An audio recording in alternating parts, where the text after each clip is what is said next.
One of the most heinous ideas in our modern culture is the thought of thought crimes. In our culture where we value freedom of speech so much, the idea that we could be punished for something that we say, or let alone something that we think, is just reprehensible to our whole mentality, to our whole way of thinking. And yet, thought crimes are a very real thing. They should never be a real thing amongst humans. And yet, a thought crime can be a very real crime against Almighty God. On the day of judgment, when we stand before Jesus Christ, either as part of His redeemed, or either as part of those who have rejected or never knew Him. Regardless, we will all stand before Jesus one day, and we will all have to give an account for our every being. And this account that we give to Jesus is not just going to include the things that we said and did. It's also going to include the very way that we think.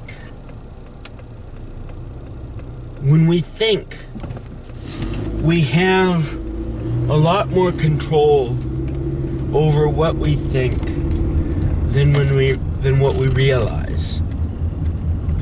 And when we entertain sinful thoughts, when we entertain sinful attitudes, that in itself represents a sin against Almighty God.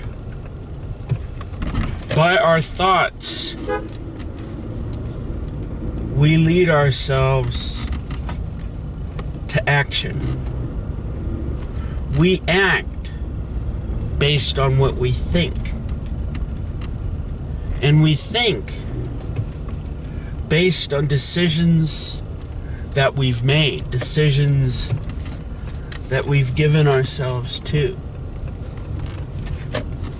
It's because of this that when we think particularly blasphemous thoughts against God, really we'll be judged for whatever we think, but especially when we think blasphemous thoughts against God, we will be judged for those thoughts the same way we will be judged for all of the thoughts, whether good or bad,